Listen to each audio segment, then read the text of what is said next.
Hey, what up, YouTube? This is MoButtaz back again on the Stone Cold Kicks channel, and I got another sick lit unboxing video for you today. I got an early release, what happens to be an unreleased pair of J's. I'm gonna unbox these right here with you, and I'm gonna share a little bit of the history that go along with these kicks. So I'm pretty excited to have these in hand. They are not released yet. It is still like late January of 2018 currently. And these shoes don't come out until February 17th. So I'm gonna go ahead and get it popping. You might already know what I'm talking about. But we're gonna see, still sealed up. Received these from Nike. I purchased them directly from Nike. I was, lucky enough, blessed with the early release link. As soon as they went available for sale, it was like a pre-sale, I copped instantly. I was able to log on. I had my payment information ready, and those was ready to go. Here goes the receipt, and we're gonna pull these out. So here we got a Jumpman box, and the kind of 88 looking Jordan Retro 3 box. And what does it happen to be? These are some Jordan 3s, size 9.5. Luckily, they sent me my right size because these are mine. These are personals, not for sale.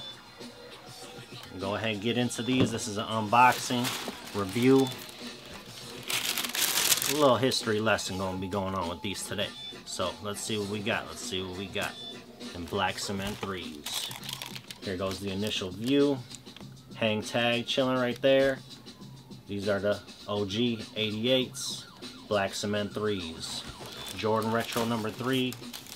Black colorway, super hot fire.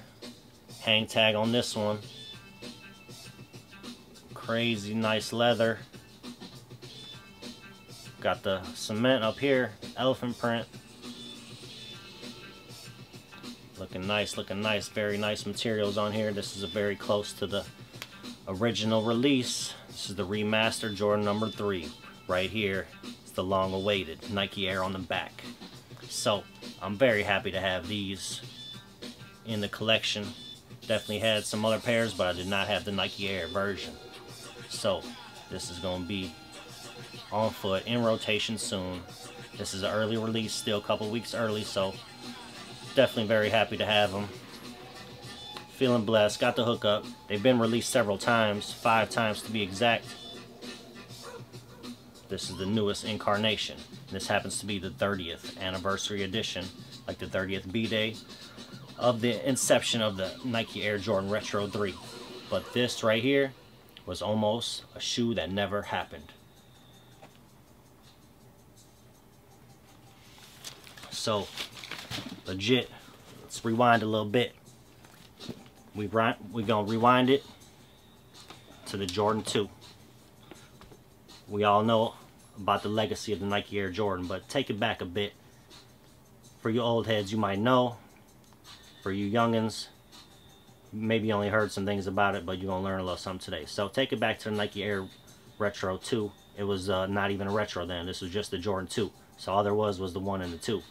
The Jordan legacy was not what it is today. So initially, Jordan, out of college, he was being groomed by all the teams, and then by all the sponsors and stuff. So Jordan, after a while, he signed with Nike. He did personally want to sign with Adidas, and in college he wore some Converse a lot of time, but he wore the Converse in college, wanted to head for Adidas because that's what was popular around that time, and Nike was up and coming. So Nike got him. 2 guys were able to get him over, sign him with Nike, and those 2 designers, they worked on the Jordan 1, which we all know what that is. Started with the band. Those are very cool, crazy, came out in all type of colorways. I think Jordan might have wore those for about 2 seasons. Then these Jordan number 2s came out. Jordan really started coming into his own. He hit the All-Star game. He won the slam dunk contest with these Jordan number 2s. Started killing it. But then the 2 guys that signed Jordan to Nike, they ended up leaving the company. Possibly fired or let go, whatever. Either way, they left. And then they were trying to recruit Jordan to get him to jump ship, to leave with them to be the head of a new company. I think it was called Sports Incorporated. Those two guys that brought Jordan into Nike and then designed the Jordan 1 and 2 later left, and they were building their own company, Sports Incorporated. Jordan's contract was coming to an end. They was trying to get Jordan to jump ship and sign with them and be the head front of this Sports Incorporated. So, but it was about time for that Nike Air Jordan 3 to come about. There was no word of it yet. And then the two designers of the two Jordan shoes, this one in particular, they're gone, left the company. So, enter Tinker Hatfield. He was an architect from Oregon. That's where he was like born and raised, went to college there, University of Oregon. That's where he went. He was on the running, the racing. He was part of that team. So he was into shoes and stuff. But then he was going to school for an architect, became an architect, working as an architect. Then Nike went ahead and signed him, you know, not signed him, but gave him a job. He was working for Nike as an architect, doing architecture type things, like developing probably, you know, the office buildings and stuff like that, and how things are all set up in the office. I think that's what he was initially doing. But then he had an eye for design.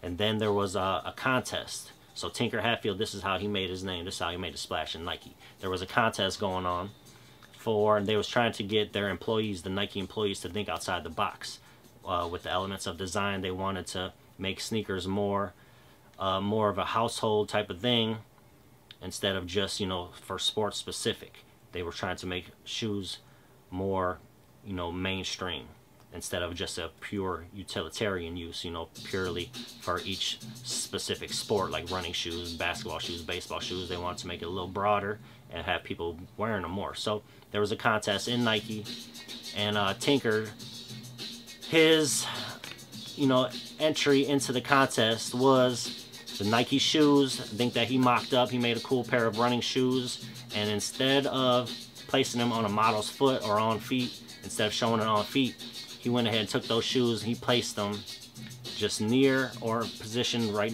next to a little motorcycle.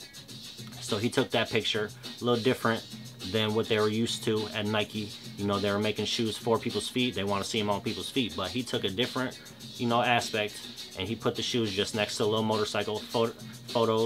Took that photo, entered in the contest. Tinker Hatfield, he ended up winning the contest. So now he's a designer for Nike shoes. So then, about 2 years later, this Jordan 3 comes about. His bosses left. They're no longer with the company. Then they need to make this Air Jordan Retro 3. Mike is, you know, in talks of leaving. You know, it's a rumor. It's going around. They need to do something to keep Mike with the company. So Tinker Hatfield, he's given the opportunity to make a new Nike Air Jordan shoe. The new Jordan coming out after the 1, after the 2. Tinker Hatfield's about to design his first ever Jordan shoe. So he went ahead, he was working in the sketches. He came across a picture of Jordan. It was from a prior advertisement, an older advertisement, and it was just Jordan jumping over something. Maybe, I think it might have been where there was a moon position behind Jordan. He was like jumping, and he was doing the Jumpman pose.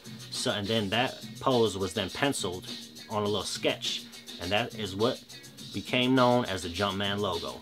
Tinker, he saw that just in the paperwork left behind by his old bosses, and struck a nice, you know, little chord in him. He liked it. He liked the looks of it, so he took the sketch. During his designing of the shoe, he applied it. Also during the designing of the shoe, he said, well, if I'm going to have this opportunity, I need to talk to Jordan himself. Let me talk to MJ. So he ended up having a meeting with Jordan. They talked over some fashion. They talked about a bunch of stuff. At the time, Michael Jordan, he was very interested in high fashion suits, you know, Italian suits, leisurely, nice suits, very high priced, nice expensive suits, and then these fine leather Italian shoes to go with them. That's what Jordan was really feeling at the time. And also he wanted some added elements of maybe an animal, because like the Jordan number 2s, they had that little nice lizard skin on it, and he liked that a lot. That was a little added element of detail. So he wanted something more with another animal print on his shoe, with the fine Italian leathers and you know, the influence of some nice design elements, because Jordan had a lot of swag and he wanted that to be shown. Tinker Hatfield, he saw that in Jordan and he wanted to make a nice shoe, you know, to reflect that about him and to get him excited about the shoe, to keep him with the brand, get it pumping, and get the shoes moving. So Tinker Hatfield went to the drawing board. He found that sketch with the Jumpman. He threw it on the tongue. He took the design elements that he talked over with Mike himself. You know, he added some fine leather details on there. He added some elephant print. That was the little animal influence like Jordan was requesting. The elephant print, which we now know as the cement print. He added all that on there. He took the Nike branding from the side of the shoe and he placed it on the back. So he brings this to Jordan. They're talking it over. They're just talking it. Initially, he's like, "Hey, Jordan, remember we were talking about the fine, nice suits and the fancy leather Italian shoes and, you know, the animal and this and that." And Jordan's like, "Yeah, well, let me see the shoe. Let me see the shoe." So Jordan was thinking about leaving, but up until this point, you know, he was just thinking about it. So he's like, "Let me see the shoe. Let me see the shoe." So finally, Tinker, he busts out this. Boom. The white cement 3. This is what he shows Jordan. Jordan, he's looking at it. He likes it. It got the nice designs, added elements, design elements, you know, fancy leather up top, different types of leather, different textures. That Jordan Jumpman up front goes crazy. First time anyone ever seen that Jumpman logo on anything. And then they moved the Nike branding to the back. Nike Air back here. They put Jordan Jumpman on the front, let him know that he was the forefront of the company. Stick by their side, you know, keep it rolling. So we got that right here. This was the white cement 3s. This was the slam dunk contest. This is what Jordan was wearing during the slam dunk contest. So in 1988, it was February 6th, 1988 in Chicago. Getting it popping with the slam dunk contest. This is what Jordan was wearing. On foot. Slam dunk contest. This was going to be the highly anticipated dunk contest. Him versus Dominique Wilkins, the two 80s All-Stars, getting it popping. So this is what he was wearing. Dominique was doing his thing. Jordan ended up killing it, winning the dunk contest at home, Chicago Stadium. This is what he was rocking. So that was night 1 of that All-Star game weekend. Then next night, All-Star game. Jordan leading. It's young Mike. Jordan leading the East. He got Bird on his team. Over there going against the West, it's Magic. Hakeem Olajuwon, Karl Malone. So basically, Jordan ended up showing out at the NBA All-Star Game 1988. That was February 7th, 1988. He showed out. He won the MVP of the All-Star Game. He had about 40 points. He was doing good all game. Really turned it on in the 4th quarter. Had like 16 points in the 4th. Turned up real hard. Took that All-Star MVP. And these are the shoes he did it in. NBA All-Star Game 1988. This is the 30th anniversary edition of these shoes. It's like the 5th incarnation of them. 5th time they dropped. This time they got the Nike Air on the back. Last time they had the Jumpman. Bring you to some of the on-feet heat. Got these already. This was the last release. Been having these. This is the Jumpman version. Been rocking these. Showed them as on-feet heat before. Now this is the new one. Nike Air on the back. It's that hot fire. As I'm looking at some of the differences, I could see that these little holes in the tongue way more prominent on this new release. The gray's a little lighter. You can see that clearly on the camera. I'm not sure. This leather feels really nice. Also another added fact, that Italian leather, he wanted that to be real nice and soft. These Jordan 3s are usually nice and soft. When you get them, you don't really have to do much breaking in on them. they're kind of broken already. That's because of that fancy leather. It's more of a fine grain leather. It's already kind of tumbled. It's already kind of broken in. Jordan wanted to wear a new pair of shoes every game. Original stuntman OG, Jordan himself. New pair of shoes every rip. So that fancy softer leather, it was already a little bit broken in or easily broken in. So it was, you know, easy on the feet because you want to wear a new pair every time. So that was an added thing Jordan liked. Jordan also wanted a mid top shoe instead of you know, the Jordan 1s and 2s were high tops. This was one of the first mid tops ever introduced into the basketball world. It was either high tops or lows. So these mids came out, changing the game. Also, huge game changer right here. Got the air bubble, visible air unit. The first time it was placed on the Jordans. Tinker Hatfield, I believe, came up with it. He had it on the Air Max originals that he designed. Then once he was put onto the design team for the Jordan 3s, had to have it on here. This is a more stabilizing kind of, I think this polyurethane type of bottom. Gave Jordan more support, get out there hooping hard, getting all them victories, all them achievements. So this is just the newest release. 5th time they came out. 2018 release. Coming out February 17th. I happen to have them in hand already. Got them directly from Nike off the sneakers app. Got the notification because I buy quite often on there. So guess I'm in the cool club that sometimes gets the early notifications, and then you just gotta be fast. So I got them. Are you gonna cop? Let me know in the comments. Let me know what you think about this vid. Hopefully you liked it. Want me to do more early releases or new releases with some more in-depth analysis and history on the kicks? Let me know. Make sure you comment, like, and subscribe if you haven't already. Check out for the newest giveaway. Got this hot fire. Gonna get these on feet as soon as possible. It's them black cement 3s. Since I show this shoe the whole time, I'll show this one as well.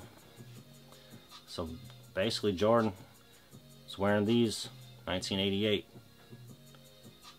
He wore them all season long, but they debuted on the scene globally, worldwide at that NBA All-Star game, because that was, like I said, the highly anticipated rematch against Dominique Wilkins for the slam dunk contest. Jordan came out on top. Then the following night, the All-Star game, Jordan killed it in these. Dunk contest, he had the white cement. All-Star game next night, he had these on. Fresh pair every game. That hot fire. So that's just a little bit of history on these black cement 3s. Now you know a little more about them. Glad you watched the vid. Until next time, keep it locked. This MoButtaz on the Stone Cold Kicks channel.